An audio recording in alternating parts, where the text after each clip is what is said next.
Hello दोस्तों। तो last अपन ने पढ़ा था वेव ऑप्टिक्स चैप्टर 12 जो कंप्लीट हो गया था।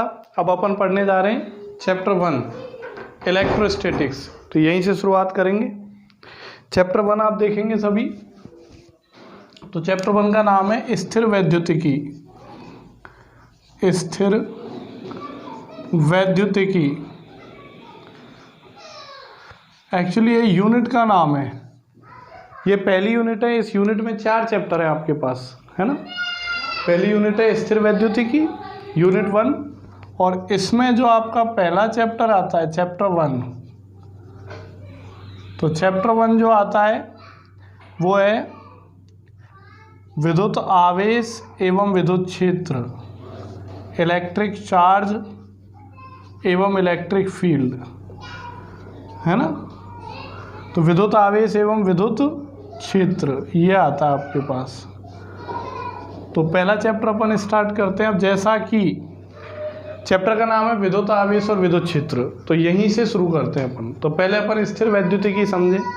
स्थिर वैद्युतिकी क्या है? भौतिक विज्ञान की वह शाखा जिसमें स्थिर आवेशों के बारे में अध्ययन किया जाता है। भौतिक विज्ञान की वह शाखा जिसमें स्थिर आवेश और उनसे होने वाले प्रभावों के बारे में अध्ययन किया जाता है, वो क्या कहलाती है बताओ? स्थिर वैद्युतिकी। अब इसमें 2 प्रकार के, मतलब पहला चैप्टर जो पढ़ रहे हैं तो इसमें 2 टॉपिक हैं। तो पहला टॉपिक अपन लेते हैं विद्युत आवेश। विद्युत आवेश क्या होता है? Electric charge. तो विद्युत आवेश क्या होता है बताओ? विद्युत आवेश किसी भी वस्तु का एक मूलभूत गुण है। विद्युत आवेश किसी भी वस्तु का एक मूलभूत गुण है जिसकी सहायता से 2 वस्तुओं के बीच में आकर्षण और प्रतिकर्षण का पता लगता है। मतलब आवेश एक ऐसा गुण है जिससे 2 वस्तुओं के बीच में आकर्षण और प्रतिकर्षण का पता लगता है। ठीक है, कि वो आकर्षित कर रही हैं या प्रतिकर्षित कर रही हैं। कहने का मतलब यह गुण जिन वस्तुओं के मध्य होगा, आकर्षण और प्रतिकर्षण की प्रॉपर्टीज जो वस्तुएं दिखाएंगी, उनके अंदर क्या होना चाहिए बताओ? विद्युत आवेश होना चाहिए। तो विद्युत आवेश की परिभाषा क्या हुई कि विद्युत आवेश वह मूलभूत गुण है जिसके कारण 2 वस्तुओं के बीच में आकर्षण और प्रतिकर्षण का अनुभव होता है नहीं। अब देखें आप, तो ये इसकी डेफिनेशन हो गई। अब विद्युत आवेश की बात करें तो विद्युत आवेश जो होगा उसे अपन Q से व्यक्त करेंगे, या तो कैपिटल Q या फिर स्मॉल q, इससे व्यक्त करेंगे। तो कैपिटल Q और स्मॉल q से यदि अपन व्यक्त करते हैं विद्युत आवेश को, तो ये कैसी राशि है बताओ? अदिश राशि। अदिश राशि है। अदिश राशि मतलब इसको व्यक्त करने के लिए केवल परिमाण की आवश्यकता, दिशा की आवश्यकता नहीं है। इसका मात्रक क्या होगा? तो मात्रक आपने 10th क्लास में एक फॉर्मूला पढ़ा होगा विद्युत धारा का। आवेश प्रवाह की दर को विद्युत धारा कहते हैं। विद्युत धारा बराबर विद्युत आवेश बटे समय, यही पढ़ा था। तो इसी से अगर आवेश का फॉर्मूला यदि अपन ज्ञात करें तो आवेश का फॉर्मूला क्या निकल के आएगा बताओ? आवेश का फॉर्मूला आपके निकल के आएगा Q बराबर I गुणा टी। Q बराबर I गुणा टी, ये आ गया। तो इसमें अगर आप देखो विद्युत आवेश में, तो इसका मात्रक क्या बन गया? विद्युत धारा का मात्रक होता है एम्पियर और समय का मात्रक होता है सेकंड। तो इसका मात्रक हो गया एम्पियर इंटू सेकेंड। लेकिन इसका एक नया नाम और लिखते हैं। तो नया नाम क्या है? कूलाम। कूलाम बोलते हैं, C से व्यक्त करते हैं। ठीक है, तो विद्युत आवेश का मात्रक क्या होगा बताओ?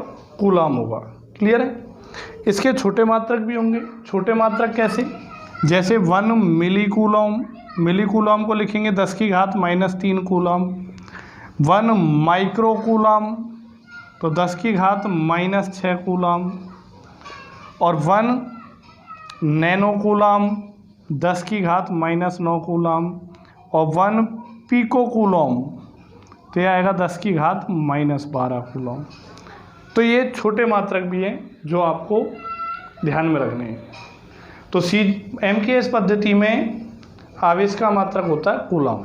और CGS में यदि बात करें तो CGS पद्धति में इसका मात्रक होता है स्टेट कूलम। CGS पद्धति में इसका मात्रक क्या लिखते हैं बताओ, स्टेट कूलम। वैसे ज़्यादा रिक्वायरमेंट इसकी होगी नहीं, अपन MKS पद्धति में ही काम करेंगे, ठीक है। तो ये हो गया आपके पास अदिश राशि है, ये मात्रक है। अगर इसकी विमा लिखना चाहे विमा, तो विमा इससे निकाल सकते हैं। तो विमा क्या आएगी, देखो विद्युत धारा की विमा क्या होती है A1, और समय की विमा क्या होती है बताओ T1।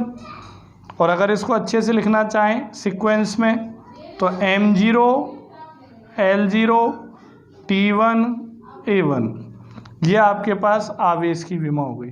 आवेश की विमा हो गई M0 L0 T1 और A1, हुई या नहीं। अब बात करें आवेश के प्रकार, तो आवेश कितने प्रकार का होता है, आवेश 2 प्रकार का होता है।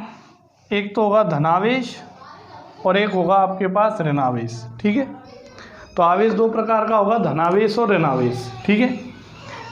तो धनावेश और ऋणावेश में अंतर क्या है, जैसे कोई भी आपके पास, आपने केमिस्ट्री में पढ़ा है, कोई भी परमाणु है, कोई भी परमाणु, ये नाभिक है, ये परमाणु है, तो इसकी कक्षा में यहाँ इलेक्ट्रॉन चक्कर लगाते रहते हैं। अगर कोई भी परमाणु एक इलेक्ट्रॉन का त्याग करता है, एक इलेक्ट्रॉन का त्याग करता है, तो वो धनावेशित हो जाता है, ऐसा पढ़ा आपने। और एक इलेक्ट्रॉन यदि वो ग्रहण करता है, कोई भी परमाणु ये वाला इलेक्ट्रॉन यदि ये ग्रहण करता है, तो ये कैसा हो जाता है बताओ, ऋणावेशित हो जाता है।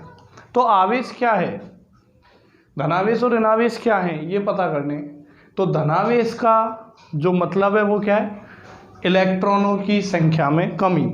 अगर इलेक्ट्रॉन त्याग रहा है, कोई भी परमाणु या कोई भी वस्तु इलेक्ट्रॉन का त्याग कर रही, तो मतलब वो कैसी हो गई बताओ, धनावेशित। और अगर इलेक्ट्रॉन को ग्रहण कर रही है तो वो कैसी हो गई, ऋणावेशित। तो आवेश 2 प्रकार के होंगे, धनावेश और ऋणावेश, है ना। कैसे डिफाइन करते हैं, इलेक्ट्रॉन की कमी मतलब धनावेशित और इलेक्ट्रॉन की वृद्धि मतलब ऋणावेशित, ठीक है। तो 2 प्रकार के आवेश होते हैं जो आपको विशेष रूप से ध्यान रखने हैं। फिर बात करते हैं अपन प्रॉपर्टीज ऑफ चार्ज, आवेश के गुण। तो आवेश के क्या क्या गुण होते हैं, पहला गुण, आवेश का पहला गुण क्या होगा बताओ। आवेश का पहला गुण होता है कि जो आवेश है वो वेग पर निर्भर नहीं करता, आवेश चाल या वेग पर निर्भर नहीं करता, ठीक है। मतलब कोई भी आवेश है, जैसे मान लो यहाँ पे कोई आवेश है जिसका मान है 5 कूलम। अब चाहे ये स्थिर रहे, चाहे ये v वेग से गतिमान हो, ठीक है, लेकिन इस आवेश के मान में कोई परिवर्तन नहीं आएगा। कंडीशन क्या है, कब तक, जब तक आवेश की चाल प्रकाश की चाल से कम है। जब तक आवेश की चाल प्रकाश की चाल से कम है, तब तक इसमें कोई परिवर्तन नहीं आएगा आवेश में। तो आवेश जो है वो कभी भी वेग पर निर्भर नहीं करता, मतलब इस बात पर निर्भर नहीं करता कि वो स्थिर है या गतिमान है, ठीक है। आवेश का मान वही रहेगा। ये कब तक होता है, जब तक आवेश की चाल प्रकाश की चाल से कम है। दूसरी बात, आवेश वेग पर निर्भर नहीं करता है। दूसरी बात अपन बात करें, आवेश जो है वो द्रव्यमान से स्वतंत्र होता है, 5 कूलम, है ना। पहली बात आपके समझ में आई कि आवेश जो है वो वेग पर निर्भर नहीं करता है ना। दूसरी बात जो है, आवेश जो है, आवेश वो द्रव्यमान से भी स्वतंत्र होता है। होता है क्या, क्या द्रव्यमान बढ़ाने पर आवेश बढ़ेगा, बोलो, कोशिश करो, द्रव्यमान बढ़ने पर आवेश बढ़ेगा क्या, नहीं। तो आवेश जो है वो द्रव्यमान पर भी निर्भर नहीं करता। एक 5 किलो की वस्तु को आप कितना भी आवेश दे सकते हो। अगर मान लो आपने 4 कूलम आवेश दे दिया, अब इसका वजन कितना ही बढ़ा लो, लेकिन उसमें आवेश कितना रहेगा बताओ, 4 कूलम ही रहेगा ही नहीं, क्योंकि हमने कितना आवेश दिया, 4 कूलम। तो कुल मिला के जो आवेश का गुण आता है वो पहला गुण क्या आता है कि आवेश द्रव्यमान और वेग पर निर्भर नहीं करता, मतलब आवेश द्रव्यमान और चाल पर निर्भर नहीं करता। लेकिन चाल के बहुत अधिक मान के लिए, चाल के बहुत अधिक मान के लिए आवेश के द्रव्यमान में परिवर्तन होता है नहीं, आवेश के द्रव्यमान में परिवर्तन होता है, ठीक है। तो कैसे, देखिए आप, एक अपने साइंटिस्ट था आइंस्टीन, तो आइंस्टीन ने थ्योरी ऑफ रिलेटिविटी बताई थी, सापेक्षिकता सिद्धांत। तो सापेक्षिकता सिद्धांत के अनुसार आप देखिए, ये एक फॉर्मूला मैं लिख रहा हूं, ये ठीक है, v²/c/r। मैं फिर से समझा रहा हूं, ये जो आवेश है, आवेश ये वेग पर निर्भर नहीं करता, आवेश द्रव्यमान पर भी निर्भर नहीं करता, लेकिन जो द्रव्यमान है वो निर्भर करता है किस पे बताओ, वेग पे। ठीक है, द्रव्यमान किस पे निर्भर करता है बताओ, वेग पे। बोलो कोई दिक्कत? तो द्रव्यमान वेग पे निर्भर कब करता है कि यदि आवेशित कण की या आवेश की चाल प्रकाश की चाल से कम है, अगर आवेशित कण या आवेश की चाल प्रकाश की चाल से कम है, तब तो द्रव्यमान वेग पर निर्भर नहीं करता। लेकिन आवेशित कण की चाल प्रकाश की चाल से ज़्यादा है या लगभग उसके बराबर है, उस केस में द्रव्यमान वेग पर निर्भर करता है, आइंस्टीन के सापेक्षिकता सिद्धांत के अनुसार। यहाँ पे एम नोट क्या है, रेस्ट मास, विराम द्रव्यमान, मतलब जब आवेश विराम अवस्था में तब उसका द्रव्यमान कितना है बताओ, एम नोट। और यदि वो v वेग से गतिमान है, v वेग का मान प्रकाश का चाल जो होती है c, उसके लगभग बराबर या उसके आसपास या उससे ज़्यादा है, तो फिर आवेश जो वस्तु है उसके द्रव्यमान में परिवर्तन होगा, आइंस्टीन के सापेक्षिकता सिद्धांत के अनुसार। ठीक है, तो पहली चीज़ समझ में आई। इसको तो आप छोड़ो, मैं सीधे सीधे क्या कहना चाह रहा हूँ कि आवेश जो है वो चाल पर निर्भर नहीं करता, द्रव्यमान भी चाल पर निर्भर नहीं करता, लेकिन द्रव्यमान कब तक नहीं करता, जब तक चाल प्रकाश की चाल से कम है। अगर चाल प्रकाश की चाल से ज़्यादा होती है तो द्रव्यमान में परिवर्तन होता है, जबकि आवेश में परिवर्तन नहीं होता है। तो आवेश कभी भी चाल पर निर्भर नहीं करता, पहला गुण।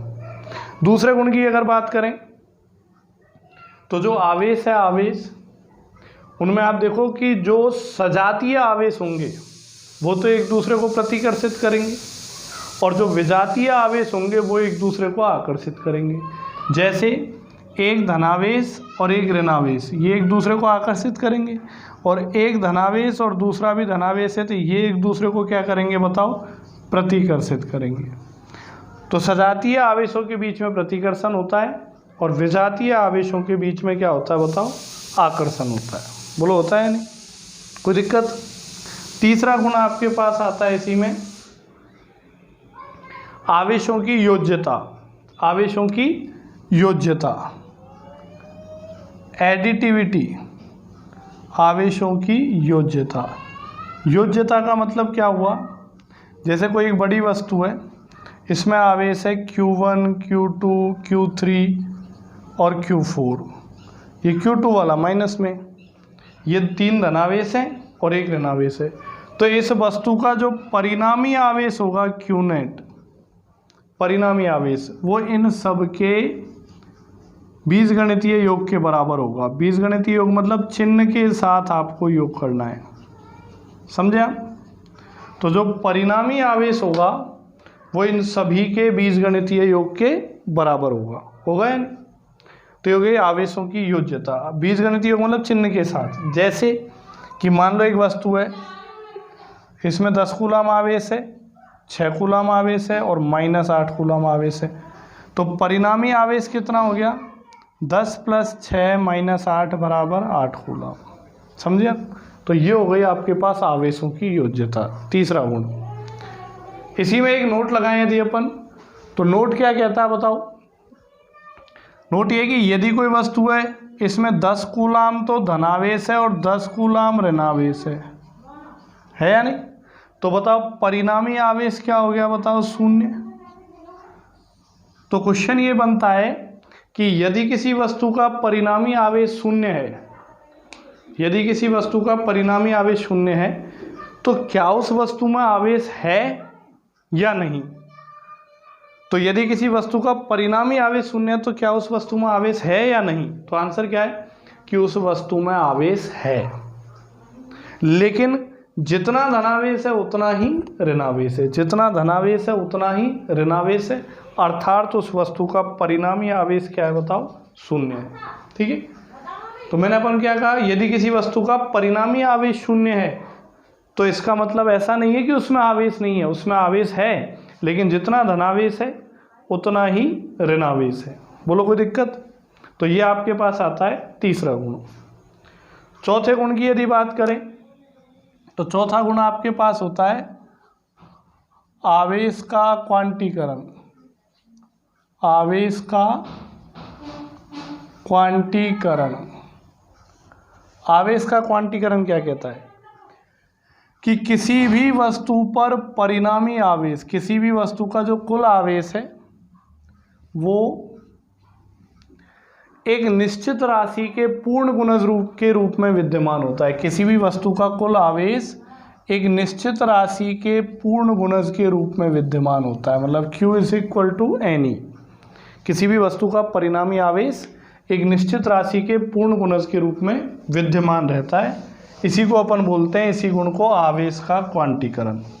अब ये जो निश्चित राशि होती है, इस निश्चित राशि को बोलते हैं E मतलब इलेक्ट्रॉन पर आवेश। तो इसका मान आपको पता है, आपने केमिस्ट्री में पढ़ा है, E का मान होता है 1.6 × 10⁻⁻19 कूलम।